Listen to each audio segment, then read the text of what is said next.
Merhaba arkadaşlar, kanalıma hoş geldiniz. Bu nefis, görüntüsü şahane, tadı muhteşem irmik helvasını yapmak isterseniz beni izlemeye devam edin. İrmik helvası için gereken malzemeler: 500 gram irmik, 3 su bardağı şeker, yarım litre süt, 250 gram tereyağı, yarım çay bardağı zeytinyağı, 25 gram dolmalık fıstık.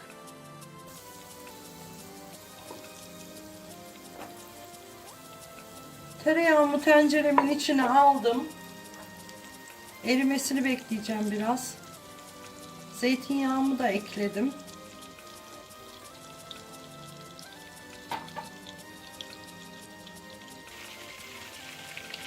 Eriyen yağımızın içerisine dolmalık fıstıklarımızı atıyoruz. İrmiğimizi boşaltıyoruz. Ve orta ateşte 15-20 dakika kavuruyoruz.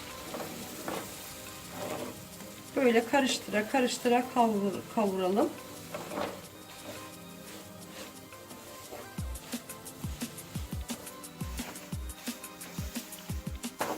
Orta ateşte sabırla karıştıra karıştıra kavuruyorum irmiklerimi. Gördüğünüz fıstıkları hiç kavurmadan attım çünkü fıstıklar da irmiklerle beraber kavruluyor bu arada. Önceden kavurursanız yanabilir fıstıklar. Sakın harlı ateşte yapmayın. İrmikler yanar. Böyle orta ateşte kavuruyoruz. İrmiğimizin rengi döndü, iyice kavruldu. Şimdi altını kapatıyorum. Çünkü üzerime sıçramasını istemiyorum. 3 su bardağı şekerimi boşaltıyorum.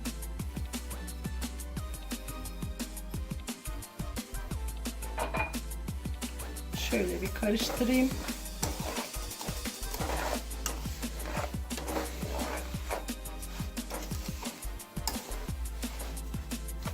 Mis gibi koktu. Şimdi de sütümü ilave ediyorum.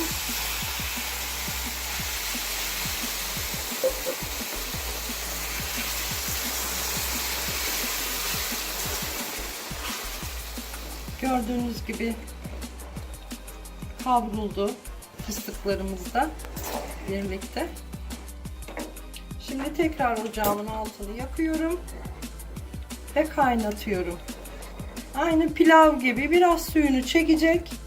Hepsini çekmesin. Biraz nemli olsun. Nemli helva daha güzel olur. Kupkurusu ben sevmiyorum, kupkuruyu. Biraz suyunu çekince altını kapatacağız.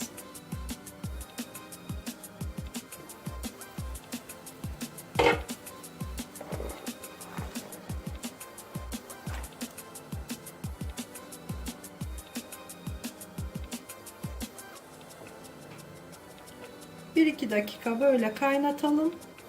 Sonra altını kapatalım.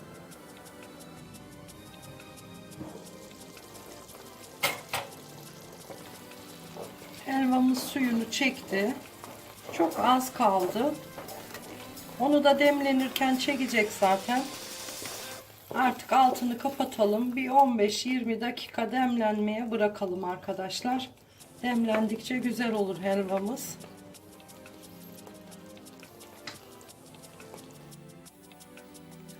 Helvamızı dinlendirdik arkadaşlar.